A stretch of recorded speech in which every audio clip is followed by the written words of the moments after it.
यकीन मानो दर्शकों, आज की कहानी आपको अपनी जिंदगी के हर एक सेकंड, हर एक मिनट की कीमत सिखा देगी और आपकी बुद्धि स्थिर कर देगी। तो चलिए आज की बेहतरीन प्रसिद्ध कहानी की शुरुआत करते हैं। बहुत समय पहले की बात है, एक नगरी में एक गुरु और एक शिष्य रहा करते थे। वह गुरु और शिष्य एक दिन एक यात्रा के लिए निकलते हैं। वह यात्रा अत्यधिक लंबी थी और जो रास्ता उन्होंने चुना था वह रास्ता अत्यधिक घने जंगलों से होकर गुजरता था। पास ही में एक नदी बह रही थी जिसे पार करने में उन गुरु और शिष्य को थोड़ा वक्त लग जाता है। उन गुरु ने अपने हाथों में एक थैला पकड़ रखा था और वह थैला बहुत ही भारी प्रतीत हो रहा था, जिसमें कुछ ऐसी चीज रखी थी जो अत्यधिक वजनी थी, अर्थात अत्यधिक भारी थी। और उस थैले को उन गुरुवर ने बहुत ही ध्यानपूर्वक पकड़ रखा था।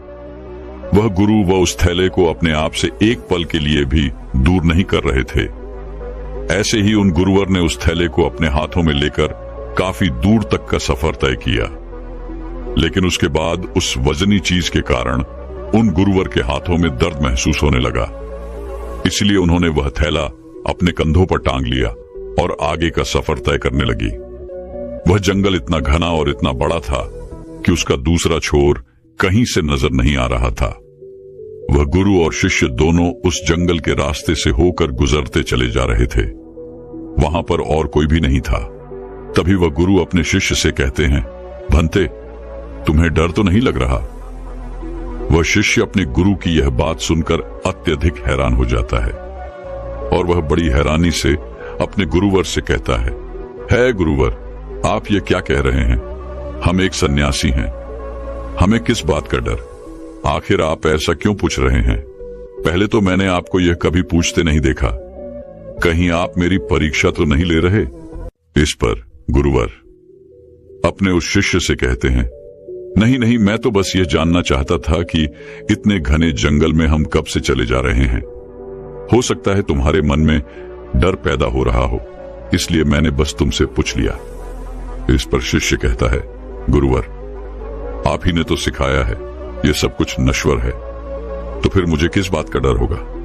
नहीं, मेरे पास कुछ ऐसा है जिसे खोने का मुझे डर हो, तो फिर भला मैं किस बात से डरूंगा? आपने शिष्य की यह बात सुनकर वह गुरुवर कहते हैं, अच्छा ठीक है, चलो आगे बढ़ते हैं। इतना कहकर वह गुरुवर और वह शिष्य आगे की ओर बढ़ने लगे। देखते ही देखते रात हो चुकी थी। रात में उन्होंने एक जगह पर रुकने का इंतजाम किया। चारों तरफ घना अंधेरा था, चारों तरफ एक सन्नाटा छाया हुआ था। तभी वह गुरुवर अपने उस शिष्य से कहते हैं, भंते, आज रात हम यहीं पर रुक जाते हैं और अगली सुबह हम अपनी यात्रा फिर से प्रारंभ करेंगे। वह शिष्य अपने उन गुरुवर की बात मान लेता है। कुछ देर बाद वो गुरु अपने शिष्य से कहते हैं, भंते, कहीं तुम्हें भय तो नहीं लग रहा? ये बात सुनकर वह शिष्य एक बार फिर से अपने गुरुवर से कहता है गुरुवर, मुझे किस बात से डर लगेगा? मैंने कोई गलत कार्य नहीं किया और ना ही मेरे पास खोने के लिए कुछ है। आप मेरी चिंता ना करें, मुझे कोई डर नहीं लग रहा। आप चैन से सो जाएं, आखिर हम कल सुबह आगे की यात्रा भी तो पूरी करनी है। इतना कहकर वह गुरु और शिष्य दोनों सो जाते हैं। अगली सुबह सूरज निकलने से ठीक पहले वह दोनों उठकर अपनी यात्रा फिर से प्रारंभ करते हैं और अपने मार्ग में आगे की ओर बढ़ने लगते हैं। जैसे जैसे सुबह हो रही थी वैसे वैसे सूर्य की किरणें भी तेज और तीव्र होती जा रही थी। लेकिन वह गुरु और शिष्य आगे की ओर बढ़ते चले जा रहे थे। देखते ही देखते दोपहर का वक्त हो चुका था और अब उन महात्मा को जोरों की प्यास लग चुकी थी। दोनों ने जैसे तैसे उस घने जंगल को पार किया और उसके बाद जो गांव पड़ता था उसमें जाकर कुछ देर के लिए विश्राम किया। तभी वह गुरु अपने शिष्य से कहते हैं, भंते, मुझे जोरों की प्यास लगी है, मेरे लिए पानी लेकर आओ। इस पर शिष्य दौड़ा दौड़ा गांव के कुएं के पास जाता है। वहां से पानी निकालकर वह अपने गुरुवर को देता है। पानी पीते वक्त वह गुरुवर अपने उस थैले को अपने उस शिष्य को थमा देते हैं। वह थैला अत्यधिक भारी था। शिष्य ने जब उसे अपने हाथों में लिया तो वह यह समझ चुका था कि यह गुरुवर पहले से ही अपने थैले में कुछ ऐसा लिए घूम रहे हैं जिनके कारण इनके मन में कुछ डर उत्पन्न हो रहा है। वह यह सोचने लगा कि उसके गुरुवर उससे कुछ न कुछ छुपा रहे हैं। जरूर कोई बात है। जब उसने उन गुरुवर के थैले में हाथ डाला तो उस थैले में उसे एक सोने की ईंट मिली। उसने सोने की ईंट को निकालकर बाहर फेंक दिया और उसमें पत्थर की एक ईंट भर दी। उन गुरुवर ने पानी पीने के बाद तुरंत ही उस थैले को फिर से अपने हाथों में ले लिया और अपने शिष्य से कहते हैं, जाओ तुम भी पानी पी लो, अब हमें आगे का सफर तय करना है। शिष्य भी पानी पीकर आता है और उसके बाद वे दोनों सफर में आगे की ओर बढ़ चलते हैं। तभी उन्हें एक व्यक्ति मिलता है और वह उन गुरु से कहता है गुरुवर, इस गांव में रहना ठीक नहीं है। इस गांव में अत्यधिक चोर रहते हैं और यहाँ पर बहुत चोरियां होती हैं। यहाँ पर अक्सर लोगों का सामान चोरी हो जाता है। ये सुनकर वह गुरुवर अत्यधिक घबरा जाते हैं और अपने शिष्य से कहते हैं, भंते हैं, हमें यहाँ से जल्दी जल्दी निकलना चाहिए। हमें अपने मार्ग में तेजी से आगे बढ़ना चाहिए। इस पर शिष्य अपने गुरुवर से कहता है गुरुवर, आप निश्चिंत तो हो जाइए। अब हमें किसी भी प्रकार का कोई खतरा नहीं है और ना ही अब आपको डरने की कोई आवश्यकता है। अपने शिष्य के मुख से यह बात सुनकर वह गुरुवर अपने शिष्य से कहते हैं, भंते, तुम इतने विश्वास के साथ ये कैसे कह सकते हो कि अब हमें डरने की कोई आवश्यकता नहीं। इस पर शिष्य अपने गुरु से कहता है गुरुवर, जिस सोने की ईंट के कारण आप घबरा रहे थे, जिसे आपने शुरू से लेकर अब तक ढोया था, जिसका वजन आप लेकर इधर उधर घूम रहे थे, उसे मैंने कब का फेंक दिया है। इसलिए वह खतरा अब टल चुका है। अब वह खतरा हमारा पीछा नहीं कर सकता। इसलिए आप निश्चिंत हो जाइए और अब आपको डरने की भी कोई आवश्यकता नहीं। अपने शिष्य की यह बात सुनकर वह गुरु अपने थैले में हाथ डालकर देखते हैं तो उन्हें एक साधारण सा पत्थर मिलता है। तब वह अपने शिष्य से कहते हैं, भंते, इसमें जो सोने की ईंट थी वह कहां गई? इस पर वह शिष्य कहता है गुरुवर, जो आपकी परेशानी का कारण बना हुआ था, जो आपकी डर का कारण बना हुआ था, मैंने उसे निकाल कर फेंक दिया है और उसकी जगह पर यह पत्थर की ईंट मैंने आपके थैले में रख दी थी ताकि आपको इसके बारे में जानकारी ना हो सके। इस पर वह गुरु कहते हैं, अर्थात इतनी देर से मैं केवल एक पत्थर का बोझ ढो रहा था, एक पत्थर को लिए घूम रहा था और अकारण ही परेशान हो रहा था, डर रहा था, घबरा रहा था। इस पर शिष्य कहता है गुरुवर, आप तो व्यर्थ ही चिंतित हो रहे थे। वह सोने की ईंट भी हमारे किस काम की? वह तो हमारे लिए नश्वर है, व्यर्थ है। हमारे लिए तो सब एक समान है। इस पर वह गुरु अपने उस शिष्य से कहते हैं, भंते, तुम सही कहते हो। मैं तुम्हारी बात समझ चुका हूं। तुमने एक शिष्य होकर मुझे इतनी अच्छी सीख दी है। मैं तुम्हारी समझदारी से अति प्रसन्न हूं। मुझे खुशी है कि तुम मेरे शिष्य हो। इस पर वह शिष्य कहता है गुरुवर, आप ही ने सिखाया था, भय जैसी कोई चीज नहीं होती। यह तो हमारी मान्यता है जिसे हम कई वर्षों से यूं ही मानते चले आ रहे हैं। लेकिन यदि हम ध्यान से वास्तविकता को देखेंगे तो सत्य का झात होगा कि ऐसा कुछ नहीं होता। यदि व्यक्ति के भीतर भय बसा हुआ है तो कोई भी चीज उसे डरा सकती है, और यदि व्यक्ति भीतर से कमजोर नहीं है, ताकतवर है, तो उसे कोई नहीं हरा सकता। जरूरत है तो खुद को यह बताने की कि हम जो कुछ भी सोच रहे हैं, हमारे भीतर जो कुछ भी चल रहा है, ये सब एक कल्पना है और कुछ नहीं, जिसे हम बेवजह ही कई वर्षों से ढो रहे हैं, इसका वजन संभाल रहे हैं। एक बार की बात है, एक बार एक गुरु अपने सभी शिष्यों को उपदेश दे रहे थे।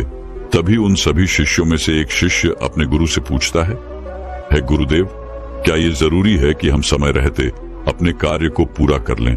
हम उसे बाद में भी तो कर सकते हैं, हम उसे बाद में क्यों नहीं कर सकते? इस पर वह गुरु अपने उस शिष्य से कहते हैं, भंते, समय के साथ अगर तुम हर कार्य को करते हो तो जीवन में तुम्हें उसका वैसा ही लाभ भी मिलेगा और तुम आगे की ओर बढ़ते चले जाओगे। आगे वह गुरुवर अपने उस शिष्य से कहते हैं, समय एक ऐसी चीज है जो कभी किसी के लिए नहीं रुकता, इसलिए समय के साथ अपने कार्य को पूरा कर लेना चाहिए। यदि तुम अपने कार्य को कल पर टालते हो तो क्या तुम जानते हो कल क्या होगा? क्या तुमने कल देखा है? ये कोई नहीं जानता। तुम्हारा आज तुम्हारे पास है, इसलिए इस पर ध्यान दो, क्योंकि यदि यह समय निकल गया तो फिर कभी यह वापस नहीं आएगा। इस पर वो शिष्य कहता है, पर है गुरुवर, ऐसा क्यों होता है? हम उस कार्य को बाद भी क्यों नहीं कर सकते? इस पर गुरुवर अपने उस शिष्य से कहते हैं, क्योंकि हर कार्य को करने का एक निश्चित समय होता है। इसे और अच्छे से समझाने के लिए मैं तुम्हें एक कहानी सुनाता हूं। इस कहानी को ध्यानपूर्वक सुनना और समझने का प्रयास करना। एक समय की बात है, एक व्यक्ति था जिसका एक बेटा भी था और उसका बेटा बहुत आलसी था। वह कभी भी किसी कार्य को समय पर पूरा नहीं करता था। एक काम करता और उसके बाद वह भाग जाता और घर पर भी वह वापस नहीं आता। इसी तरह उसका कार्य अधूरा रह जाता। जब वह अगले दिन उस कार्य को पूरा करने जाता तो उसका काम और भी ज्यादा बढ़ जाता। वह किसी भी कार्य को मेहनत और लगन के साथ पूरा नहीं कर पाता था और यह बात उसके पिता को बहुत अच्छे से पता थी कि उसका बेटा किसी भी कार्य को पूर्ण रूप से नहीं करता, ना ही किसी काम को सही ढंग से करता है। इस कारण वह व्यक्ति अत्यधिक चिंतित रहता। उसे यह समझ नहीं आ रहा था कि अपने बेटे को कैसे समझाए कि हर कार्य को उचित समय पर पूरा कर लेना चाहिए। देखते ही देखते समय बीत गया और वह व्यक्ति बूढ़ा हो चुका था।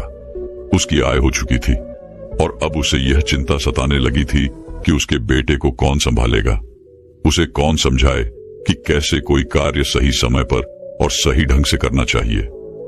एक दिन उसने यह तय किया कि वह अपने बेटे से इस विषय पर बात करेगा। उसी दिन शाम को खाने के वक्त वह व्यक्ति अपने बेटे को अपने पास बुलाता है और उसे समझाते हुए कहता है, बेटा, तुम जानते हो हम सब किसान हैं और किसानी करके ही हमारा पेट भरता है और हमारा जीवन भी इसी से चल रहा है। मैं जब तक स्वस्थ था मैंने पूरी लगन और मेहनत के साथ इस कार्य को पूरा किया है, लेकिन अब मैं बूढ़ा हो चुका हूं, मेरी उम्र हो चुकी है।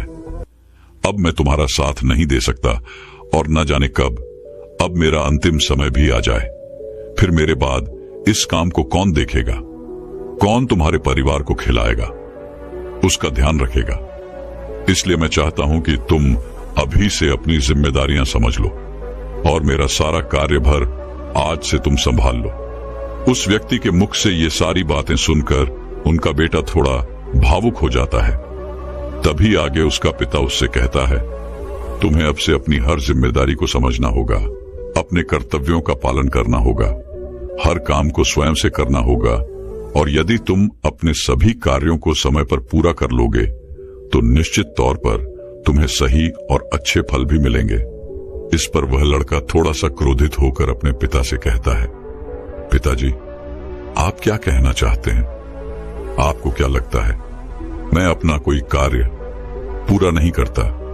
मैं खेत में जाता हूं, वहां रहता हूं, वहां की देखभाल करता हूं, घर के कामों के लिए भी जगह जगह जाता हूं, तो क्या ये सब कार्य नहीं है?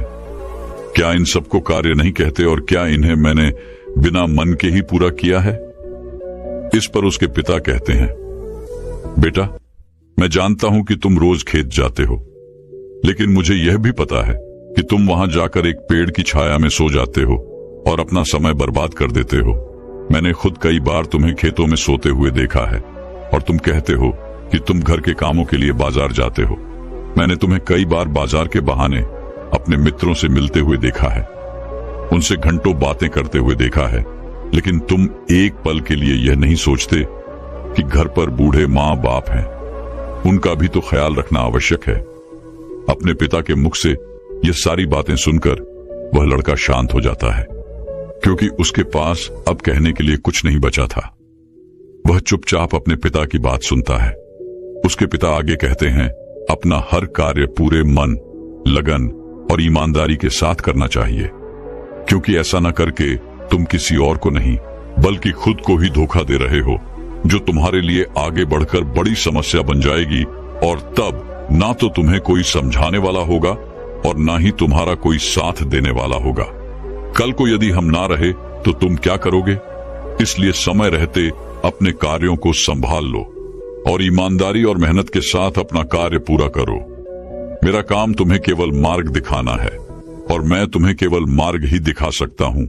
उस पर तुम्हें खुद ही चलना होगा, उसका अनुभव तुम्हें खुद ही प्राप्त करना होगा और यह सब तुम पर निर्भर करता है। यदि तुम मन, लगन और ईमानदारी के साथ अपना कार्य करोगे तो तुम्हारा मन हमेशा प्रसन्न रहेगा, तुम हमेशा खुश रहोगे, क्योंकि तुमने अपने कार्य में अपना 100% दिया है। इसलिए तुम समय के साथ आगे भी बढ़ते चले जाओगे। और यदि तुम समय बर्बाद करोगे तो समय भी तुम्हें एक दिन अवश्य बर्बाद कर देगा, क्योंकि समय किसी का इंतजार नहीं करता।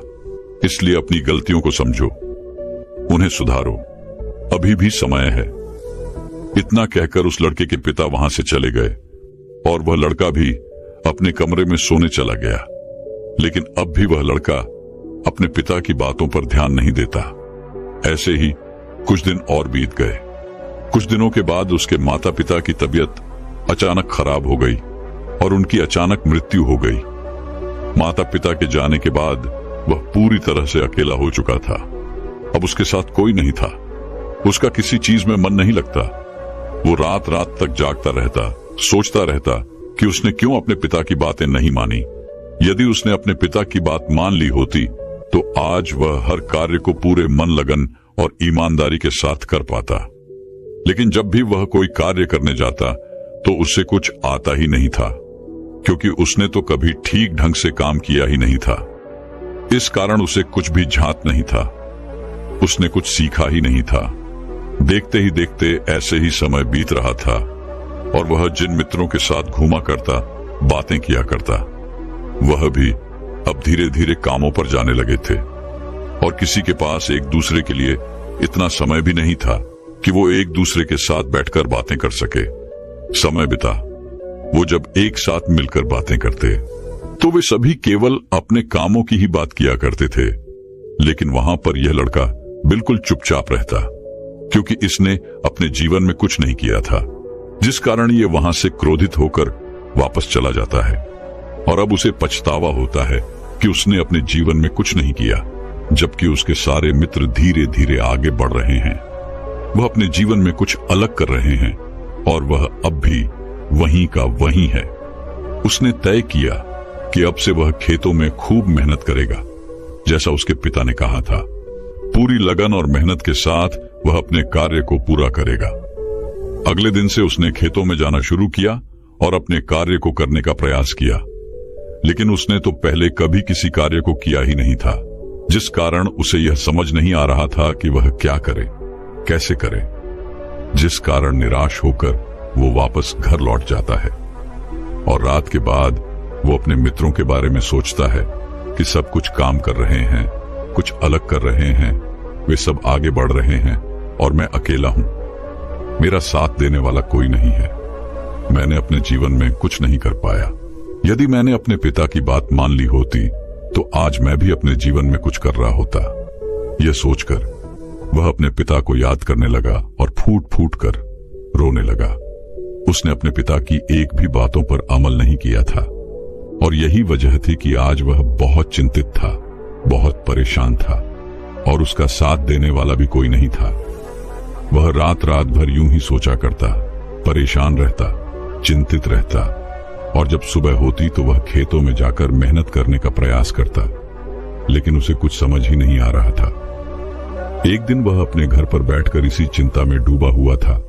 तभी उसे ख्याल आया कि इतना सोचने और परेशान होने से कुछ नहीं होगा।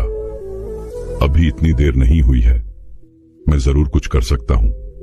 मुझे अपने पिता की बातों का पालन करना होगा। मैं जो गलती कर चुका हूं उसे मुझे सुधारना होगा, आगे बढ़ना होगा। उस दिन वह यह तय करता है कि यदि मैंने अब तक कुछ नहीं किया, लेकिन अब मैं अवश्य कर सकता हूं। मैंने अब तक किसी की नहीं सुनी, लेकिन अब मैं दूसरों की बात जरूर सुनूंगा और खूब मन लगाकर मेहनत करूंगा। उसने अगले दिन सुबह से ही अपने खेत पर जाना शुरू किया और अपने आस पड़ोस के लोगों से खेती के बारे में जानकारी इकट्ठा की और जैसा जैसा उसे बताया गया था उसने ठीक वैसा ही किया। उसने खूब मेहनत की। उसने अपने कामों पर ध्यान देना शुरू कर दिया। जो काम उसे नहीं आता था वह उससे किसी से पूछ लेता था और फिर उस पर कार्य करता था। धीरे धीरे उसने मेहनत की महत्वता को समझ लिया था, समय की महत्वता को समझ लिया था। वह धीरे धीरे मेहनत और लगन के साथ अपने कार्य को पूरा करने लगा और ईमानदारी के साथ वह आगे भी बढ़ने लगा।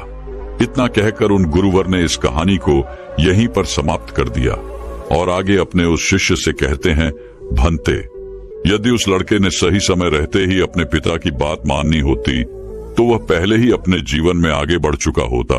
उसके लिए तरह तरह के दरवाजे खुल चुके होते।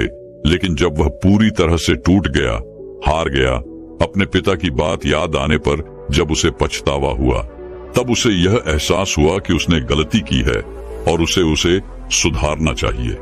यदि उसने समय रहते ही जिम्मेदारियों को समझ लिया होता और ईमानदारी से अपना कार्य किया होता तो उसके लिए भी सब कुछ आसान होता और वह भी अपने जीवन में बहुत आगे बढ़ चुका होता। उन गुरुवर के मुख से यह कहानी सुनकर उस शिष्य को सारी बातें अच्छी तरह समझ में आ चुकी थी। वह शिष्य कहता है गुरुवर, आप सही कहते हैं, जीवन में हर चीज का एक सही समय होता है। हमें समय के अनुसार सब कार्य पूर्ण कर लेने चाहिए, अन्यथा अंत में केवल दुख और पछतावा ही बचता है। आगे वह गुरुवर अपने उस शिष्य से कहते हैं, हमेशा ध्यान रखना, व्यक्ति को सदैव अपने काम के प्रति जिम्मेदारी से अपने कार्य को पूरा करना चाहिए, अपने कार्य के प्रति ईमानदार होना चाहिए, तभी वह जीवन में आगे बढ़ सकता है। अन्यथा इतना कहकर वह गुरु शांत हो गए और वह शिष्य भी अपने और गुरु को प्रणाम करके वापस बैठ गया। तो दर्शकों, चलिए अब जिंदगी से दुखों को पूरी तरह से खत्म कैसे किया जा सकता है, इस विषय पर अगली कहानी की शुरुआत करते हैं। दोस्तों, महात्मा बुद्ध कहते हैं, दुख है और ये सत्य है, हमारे दुख का कारण भी है, ये भी सत्य है, और उसका निवारण भी है, ये भी सत्य है। समस्या है तो उसका समाधान भी है, परंतु हमें हमारे जीवन में केवल दुख और समस्याएं ही दिखाई देती हैं। हर तरफ चारों दिशाओं में हमें केवल दुख और परेशानियां ही नजर आती हैं। इसका समाधान तो कहीं नजर ही नहीं आता।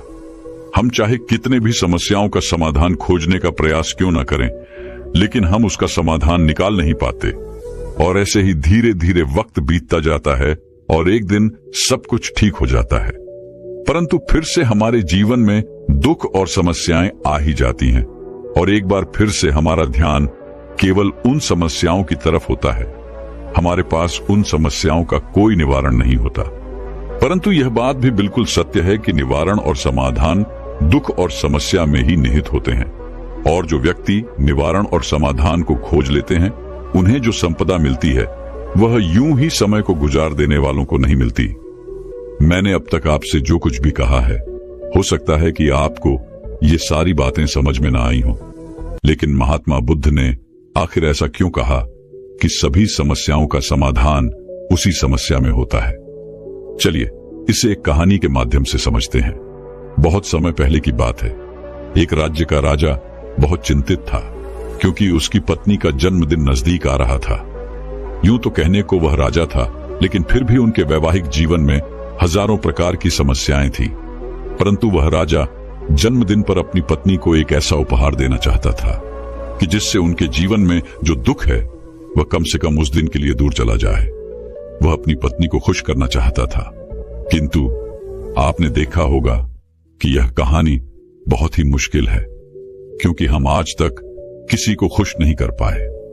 हम चाहे लाख कोशिशें क्यों न कर लें, लेकिन हम कभी किसी को खुश नहीं कर पाते, क्योंकि यह खुशी हमारे पास नहीं है और ना ही सामने वाले के पास है। जो हमारे पास है ही नहीं, वह हम किसी और को कैसे दे सकते हैं। अर्थात अगर आपको किसी दूसरे को खुशी देनी है तो सबसे पहले आपको खुश होना होगा, आपको खुश महसूस करना होगा, अर्थात वो खुशी आपके पास होनी चाहिए, तभी तो आप किसी और को खुश रख सकते हैं। एक दिन राजा ने सभी दरबारियों को दरबार में उपस्थित होने का आदेश दिया और साथ ही सभी मंत्रीगण भी वहां पर उपस्थित थे। तभी राजा ने सभी से सुझाव मांगा, क्या आखिर वह किस प्रकार अपनी पत्नी को जन्मदिन पर खुश कर सकता है। आखिर कैसा उपहार दे जिस कारण राजा की पत्नी खुश हो सके। वहां पर उपस्थित सभी लोग अपने मन की बातें राजा से बताते हैं, परंतु राजा को वहां पर उपस्थित किसी भी व्यक्ति का कोई सुझाव पसंद ही नहीं आया। एक दिन संध्या के वक्त राजा अपने रथ से कहीं जा रहा था। तभी रास्ते में उसने एक बहुत ही सुंदर मूर्ति देखी। वह मूर्ति बहुत ही सुंदर और आकर्षक थी।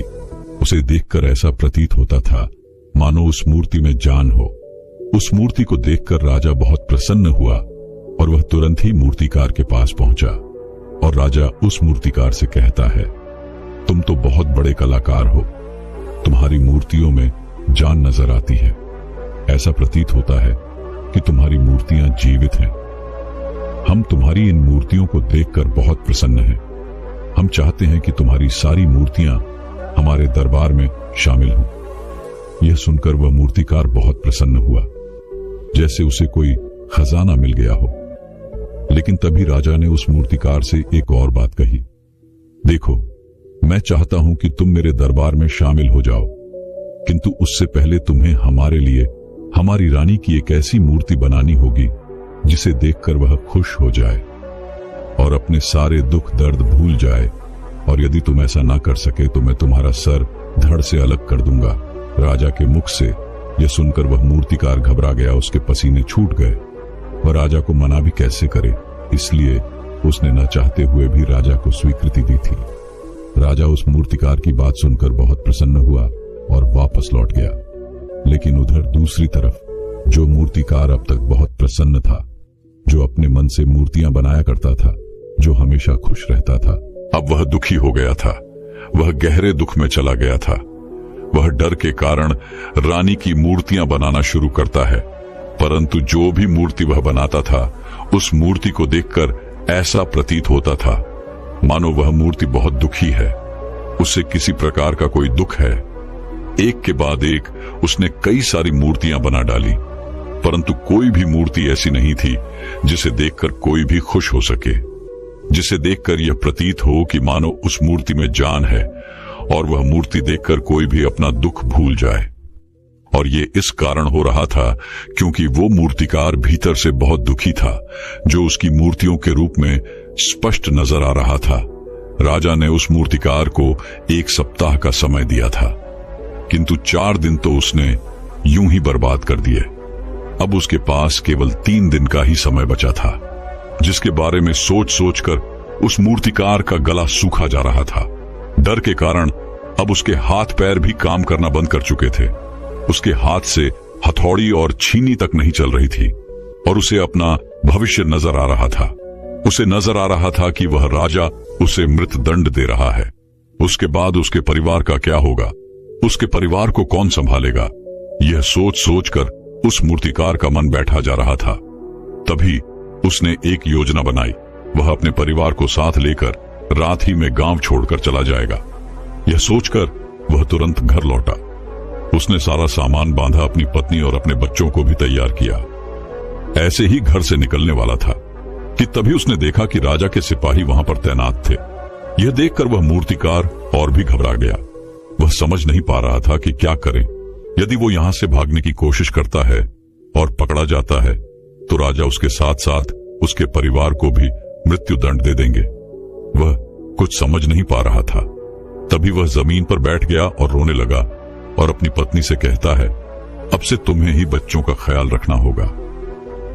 मेरा और तुम्हारा साथ यहीं तक था, क्योंकि राजा ने जिस प्रकार की मूर्ति का मुझे आदेश दिया है, मैं उस प्रकार की मूर्ति नहीं बना पा रहा, जिस कारण राजा मुझे मृत्युदंड दे देंगे। वह मेरा सर धड़ से अलग कर देंगे और उसके बाद तो तुम्हें मेरे बच्चों का ख्याल रखना होगा। इतना कहकर वह जोर जोर से फूट फूट कर रोने लगा।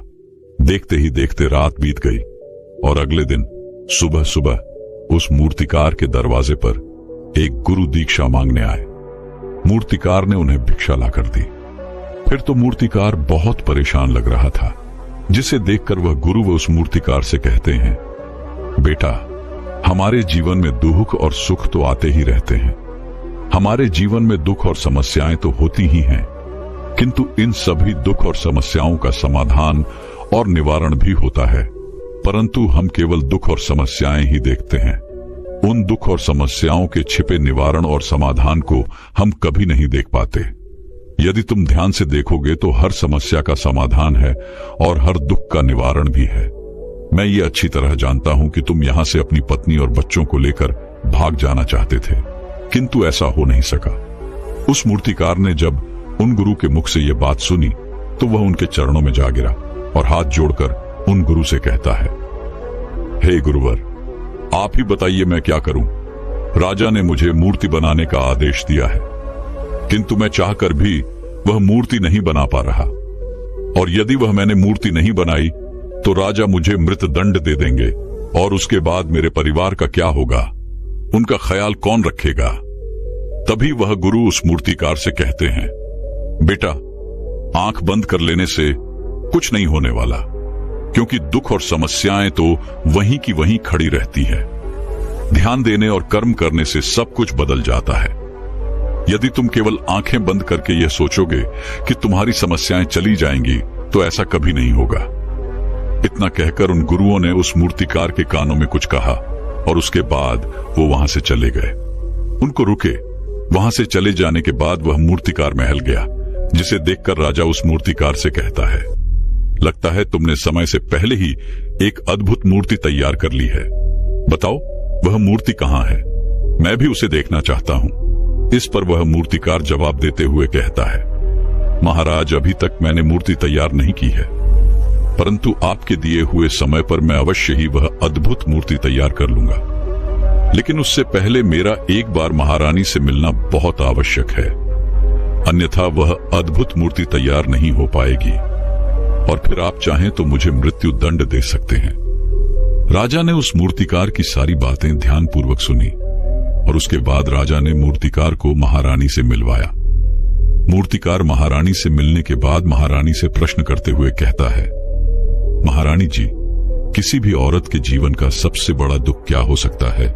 इस पर महारानी जवाब देते हुए उस मूर्तिकार से कहती हैं, किसी औरत का मानव बन पाना उसका सबसे बड़ा दुख है। तभी वह मूर्तिकार महारानी से एक और प्रश्न करते हुए कहता है, महारानी जी, किसी औरत के जीवन का सबसे बड़ा सुख क्या है।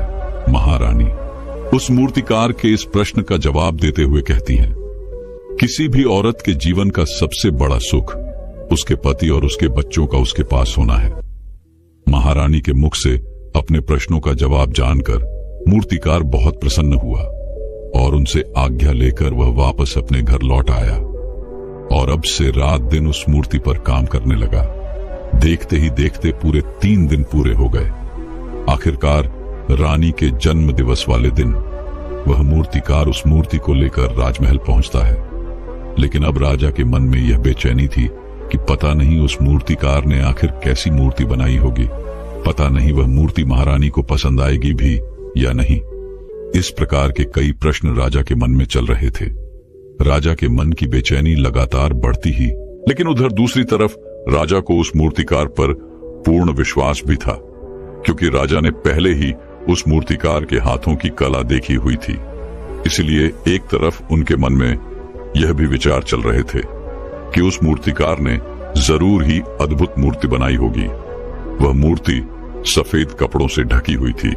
तभी राजा ने उस मूर्ति की ओर इशारा करते हुए रानी से कहा, यह आपका जन्म दिवस का तोहफा है, इसे कबूल करें। उसके बाद रानी ने अपने हाथों से उस मूर्ति से वह कपड़ा हटाया, और इस मूर्ति को देखते ही रानी की आंखों से आंसू बहने लगे, और यह देखकर राजा को ऐसा प्रतीत हुआ कि मानो महारानी को यह मूर्ति पसंद नहीं है। इसलिए राजा ने तुरंत ही क्रोधित होकर अपने सिपाहियों को आदेश दिया और उस मूर्तिकार को बंदी बनवा लिया। लेकिन तभी महारानी राजा से कहती हैं, रुकिए, इस मूर्तिकार ने तो मेरा दुख और सुख एक ही मूर्ति में निकाल दिया है। इस मूर्ति में मेरे पति मेरे साथ है और मेरे हाथ में मेरा बच्चा है। इससे सुंदर मूर्ति मैंने आज तक नहीं देखी। ये बहुत ही लाजवाब है, अद्भुत है। इससे सुंदर तोहफा मेरे लिए और कोई नहीं हो सकता। काश ऐसा मेरे जीवन में वास्तव में हो जाए कि मेरे पति भी मेरे साथ हो और मेरे हाथों में मेरा बच्चा हो। महारानी की ये सारी बातें सुनकर और इस मूर्ति को देखकर राजा को अपनी गलती का एहसास हुआ। राजा अपनी प्रजा और अपने साम्राज्य के देखरेख में इतना व्यस्त रहता था कि वह कभी अपनी पत्नी को समय नहीं दे पाता था, जिस कारण राजा की आंखों से आंसू बहने लगे और दरबार में उपस्थित सभी लोग वह मूर्ति देखकर हैरान थे। आज तक किसी ने भी ऐसी सुंदरता और जीवित मूर्ति नहीं देखी थी जिसमें सुख और दुख एक साथ नजर आ रहे हों। उसके बाद उस राजा ने उस मूर्तिकार को रिहा करवाया और उसे ढेरों इनाम दिए और अपने राज दरबार में जगह भी थी, किंतु उस मूर्तिकार ने इनाम स्वीकार कर लिया। परंतु राज दरबार में उसने जगह नहीं ली और हाथ जोड़कर राजा से कहता है, हे महाराज, मेरी आपसे एक विनती है। आपने मुझे चेतावनी दी थी, यदि मैं ये मूर्ति नहीं बना सका तो आप मुझे मृत्युदंड दे देंगे। किंतु मैं आपसे बस इतना ही कहना चाहता हूं कि हम में से चाहे कोई भी प्राणी क्यों ना हो, सभी के प्राण उतने ही कीमती हैं जितना कि आपका या महारानी के है। इसलिए किसी को भी बिना दोष के दंड नहीं देना चाहिए। मेरी पत्नी ने मुझसे कहा था कि राजा की दोस्ती और दुश्मनी दोनों ही अच्छी नहीं है, इसलिए मुझे आपके राज्य दरबार में कोई स्थान नहीं चाहिए। मैं अपनी छोटी सी दुनिया में बहुत खुश हूं। मैं अपने छोटे से परिवार के साथ बहुत खुश हूं। मैं आज तक जो करता आया हूं, मुझे वह पसंद है और मैं अपने पूरे जीवन काल वही करना चाहता हूं। मैं जैसा हूं, जिस हाल में हूं, मुझे बहुत प्रसन्नता है कि मैं आज इतना खुशहाल इंसान हूं। अब मुझे आज्ञा दीजिए। इतना कहकर वह मूर्तिकार वहां से चला गया। दोस्तों, इसी प्रकार हमारे जीवन में भी बहुत बड़े बड़े संकट और दुख आते जाते हैं, किंतु वास्तव में तो ये दुख और संकट हमें कुछ सिखाने के लिए आते हैं। किंतु हम तो केवल उन दुख और समस्याओं को ही देखते रह जाते हैं। हम उनका निवारण खोजने का तनिक भी प्रयास नहीं करते, और जब हम दुख के समय क्रोध करते हैं तो हम वास्तविकता में अपना ही नुकसान कर लेते हैं। जो व्यक्ति समझदार होते हैं वह अपनी दुख और परेशानियों से ये सबक सीख ही लेते हैं कि उन्हें विषम परिस्थितियों में शांत रहकर उन दुखों का निवारण करना चाहिए, उन समस्याओं का समाधान करना चाहिए। किंतु हम में से अधिकांश लोग यह नहीं सीख पाते, और वह लोग दुख और परेशानियों के समय पर क्रोधित हो ही जाते हैं। वह इस बात को अच्छी तरह जानते हैं, क्या हमें दुख और समस्या के समय पर शांत रहना चाहिए और उसका समाधान खोजने का प्रयास करना चाहिए, किंतु हम बार बार वही गलती दोहराते रहते हैं। जब भी हमारे सामने कोई विषम परिस्थिति उत्पन्न होती है तो हम बार बार क्रोधित हो जाते हैं, और क्रोध में आकर हम अपना ही नुकसान कर लेते हैं, क्योंकि क्रोध में हम कभी भी कोई चीज सीख नहीं सकते। क्रोध में हमारा मस्तिष्क काम करना बंद कर देता है और उसे केवल वह परिस्थिति नजर आती है, वह समय नजर आता है जो उसके खिलाफ है, और जो जीवन के दुखों से, इन समस्याओं से कुछ सीख नहीं पाता। ऐसा व्यक्ति पूर्ण रूप से एक दलदल में फंसे हुए इंसान की तरह है, जो परिस्थितियों के दलदल में कुछ इस प्रकार फंस चुका है कि वह वहां से निकल नहीं सकता, फिर वह चाहे कितना भी हाथ पैर क्यों न मार ले, और वह जितना हाथ पैर मारेगा वह उतना ही उस दलदल में फंसता चला जाएगा। जबकि आपको हाथ पैर न मार के बल्कि शांत रहकर अपने मस्तिष्क का प्रयोग करना चाहिए और ये सोचना चाहिए कि इस दुख, इस समस्या और इस विषम परिस्थिति का समाधान क्या हो सकता है। किंतु आप तो अपने आप को पहले से ही दलदल में डाल चुके हैं, और ऐसी स्थिति में आप बाहर निकलने के बारे में ना सोचकर लगातार और हाथ पैर मारकर आप अपने आप को उस दलदल में और भी नीचे डुबाते जा रहे हैं। तो ऐसी परिस्थिति में आप भला उस समस्या, उस परिस्थिति का सामना कैसे करेंगे, वहां से बाहर कैसे निकलेंगे? और वहीं पर जो व्यक्ति थोड़ा भी जागृत है, जो दुख और समस्याओं का निवारण और समाधान खोजने में वास्तव में अपना समय लगाते हैं, वो ये जानते हैं कि निवारण और समाधान एक हीरे की तरह है। वह हीरे की खान की तरह है। जिस प्रकार एक हीरे को ढूंढा जाता है, फिर उसे तराशा जाता है, जिसके बाद उस हीरे की कीमत बहुमूल्य हो जाती है, ठीक वैसे ही दुख और समस्या में समाधान और निवारण खोजने की आवश्यकता होती है, और वह हमें खोजना भी चाहिए।